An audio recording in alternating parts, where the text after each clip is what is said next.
న్యాయం కోసం వచ్చే ప్రతి ఒక్కరికి రక్షణ కల్పించడమే కాకుండా, న్యాయం జరిగే వరకు తోడుగా నిలిచి, షబాస్ పోలీస్ అంటూ ఎన్నో ప్రశంసలు అందుకుంటోంది పోలీస్ శాఖ. అయితే ఆ శాఖలో కొంతమంది చీడపురుగులున్నారు. వారి వల్ల మొత్తం పోలీస్ శాఖకే చెడ్డ పేరు వస్తుంది. పోలీస్ శాఖలో పనిచేస్తూ చట్టం తన చేతిలో ఉందంటూ కన్న తల్లిదండ్రులకే నరకం చూపిస్తున్నాడు ఓ సీఐ. రోజు రోజుకి ఆ కొడుకు పెట్టే వేధింపులు భరించలేక ఆ తల్లిదండ్రులు కొడుకు నుండి రక్షణ కల్పించాలంటూ రాష్ట్ర డీజీపీని కలిసి ఫిర్యాదు చేశారు.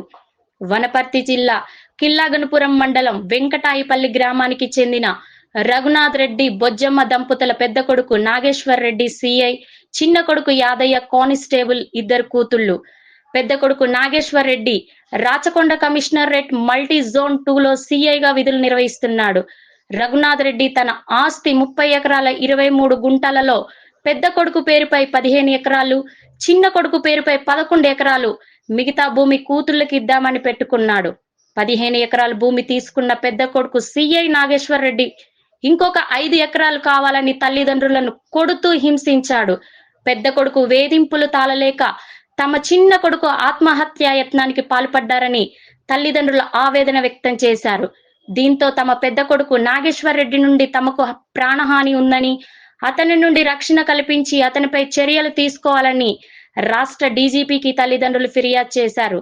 తల్లిదండ్రుల ఆవేదన తెలుసుకున్న డీజీపీ వెంటనే స్పందించి కొడుకు సిఐపై చర్యలు కాలు మొక్కిన చెప్పిన చెప్తే కూడా కాక పొట్టనికి వచ్చిండు కుర్చీ తీసుకొని ఉరికొచ్చిండు. కుర్చీ తీసుకొని ఉరికొచ్చినప్పుడు నాకు మోకాలకు ఆపరేషన్ అయ్యింది. లేచే పరిస్థితిలో లేను. నేను లబలబ మొత్తుకునే వాళ్ళకల్లా నా ముందర కుర్చీ వాళ్ళకి పెట్టిండు. అట్లా 4 సార్లు వచ్చి 4 కుర్చీలు వాళ్ళకి దిగాడు. ఒక్కడు ఒంటిగా వచ్చిండు.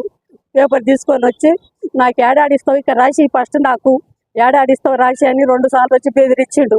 బెదిరిస్తే ఉడకంగా నువ్వు చంపినా సరే కానీ 10 మందిని తోలుకొచ్చుకొని అయితే ఆయన చేసిస్తా కానీ 10 మందిలో మాట్లాడుకొని చేసుకుందరని చెప్పినాక నేను మా అక్క కొడుకుని పిలిపించిన.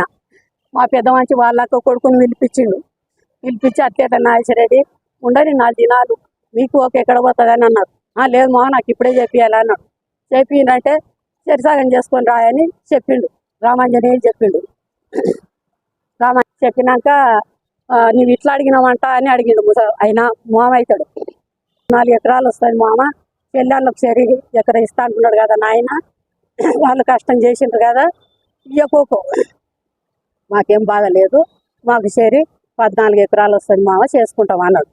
అంటే నేనేం చెప్పిన, నాయన చేసుకుంటారు ఎట్లా నేను చేసిస్తాను, పెద్ద మనుషుల తోలుకొచ్చి పార్కాత రాసుకొని పార్కాత రాసుకున్నాక ఓ క్లాస్ అన్ని తోలుకొచ్చుకొని కొలతలు చేసుకొని మళ్ళీ దేశాలు రాసుకోండి. ఈ దేశకు నేనుంటా, ఆ దేశకు నేనుంటా, ఇక్కడ వాడు ఇక్కడ నేను దేశాలు రాసుకొని చేసుకోండి నాయన అని చెప్పిన.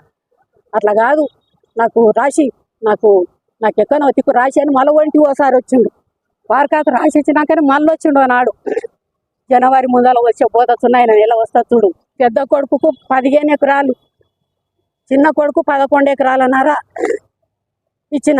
ఇచ్చినాక మళ్ళీ ఇప్పుడు మళ్ళీ వస్తుంది నాకు ఇవ్వాలి, ఇచ్చిన దగ్గర ఎవరు చేసేది లేదు అని అందరు నాపిండు, కవులలో నాపిండు. కాకపోతే వాళ్ళు పెద్ద మనుషులు ఆయన కాయిదాలు బాగా పరిష్కాల కాయిదాలు రాసినాడు. పెద్ద మనుషులు ఉన్నారు కదా సార్, ఆ పెద్ద మనుషులను పోయి చిన్నోడు అడిగిండు, సార్ అన్నా నేను చేయించుకుంటానా నా పొలం అని అన్నాడు. అంటే వాళ్ళు ఇంకేముందిరా తచ్చిపోయింది కదా, రిజిస్ట్రాలు అయినాయి, మీ అన్న లోన్ తెచ్చుకున్నాడు, నీవు లోన్ తెచ్చుకున్నావు చేయించుకోపని చెప్పిండు. వెంకటేశ్వర రెడ్డి చెప్పిండు, గురుమూర్తి రెడ్డి చెప్పిండు, శ్యామసుందర్ రెడ్డి చెప్పిండు, గొల్ల యాదాయ చెప్పిండు. వాళ్ళని అందరిని అడిగి తూకం పోసిండు. కౌలు రైతు 10 దాంట్లో తూకం పోసిండు. 5 ఎకరాలు 2 సార్లు దున్నిచ్చిండు.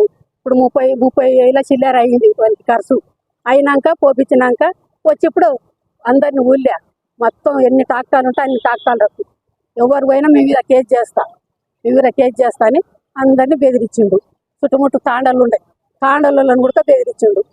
ప్రతి మంచికి చెప్పిండు చుట్టుముట్టు పల్లెలకు గుర్తంగా ఎవరు పోవద్దు. మా తమ్ముడు వచ్చి నువ్వు చెప్పినట్లు ఒప్పుకుంటానే అని నన్ను అడిగితే నాతోటి వాడు ఫోన్ చేసి నాతోటి మాట్లాడిపిస్తే మిమ్మలను అప్పుడు నేను చెప్తా మీకు దున్ననికి, అంతవరకు పోయేది లేదని బెదిరించిండు. వాడు మొన్న 2 దినాలు 3 దినాలు 4 దినాల తర్వాత తిరిగి మందిని అడుక్కున్నాడు. మేము రామయ్య నీ వంట ఫోన్ చేసి మా ఆయన చెప్పినట్లు ఇంత అని మాట్లాడితే మామూలు అప్పుడు ఫోన్ చేయమన్నాడు. ఇంకా 5 ఎకరాలు కావాలి, ఇవ్వకపోతే తలకాయ రోట్లో పెట్టి దాంస్తా అని మాతోటి అన్నాడు. తలకాయ రోట్లో పెట్టి దాంస్తా, నరికి పొలి జల్లుతా తమ్ముడిని అట్లా. మామూలు ఏమంటాడు, బిడ్డ నీ లంజ గుద్దల జంగుడు లంజదానా, నేను చెప్పినట్లు వింటావా లేదా, నీవే నేర్పుతున్నావే తమ్మునికి అంటాడు. నీవే నేర్పుతున్నావే లంజదానా అని. మాకు ఒకరి దగ్గర ఒకరు పోగుద్దు, మామూలు వచ్చి కొడుతుండడు. వాళ్ళు ఎవరంతలా కొళ్ళు ఉండేటట్లు పిలిపించి భయం పెట్టు సార్ అని చెప్పినాం. ఇప్పుడు పోయి అడిగినాం కూడా, అడిగినాం. ఇప్పుడు పార్కాతి ఎట్లుందో, వాళ్ళ రిజిస్ట్రార్ రూల్ ఎట్లుందో అట్లే ఎవరి దాళ్ళు చేసుకోమని సార్. లొల్లులు వద్దు, నువ్వు చెప్తున్నాను ఇంటడేమో నాగేశ్వర రెడ్డి అని నీ తానికి వచ్చినాను సారు, నీ కాళ్ళు మోపుతాను సార్ అంటే అంత ఆయన కొనాలంటే నడుగుండి బయటికి నడుగుండి, మీరు నడుగు దమాకు లేదు మీకు, బయటికి నడుగుండ్రు అని అన్నాడు. మేము కాళ్ళు మోపుతామంటే ఒక మా మాటలు బయటకు దొరికించండి, పోయిన అని తలిగితే బెదిరిపోయి బయటకు వచ్చినాం. మేము నాగేశ్వర రెడ్డి తోటి ఫోన్లో మాట్లాడేది మేము విన్నాం. నేను సంపాదించిన సార్ అంటాడు. అంటే నీవు ఆయన సంపాదించిన ఆయన అంటున్నాడు కదా సార్. ఆయనకు జాబ్ రాకముందు మాతోటి ఎన్ని బాండ్ కాయిదాలు ఒకసారి చూడుండు సార్, మా బాండ్ కాయిదాలన్నా చూడుండు సార్ అన్న. సార్ మీ సోయి మా చెప్తున్నాడు అని ఏదో ఆయన ఇంగ్లీష్లో మాట్లాడాడు, తిట్టినట్లు. ఎవరి దగ్గర లేవు సారు, మేము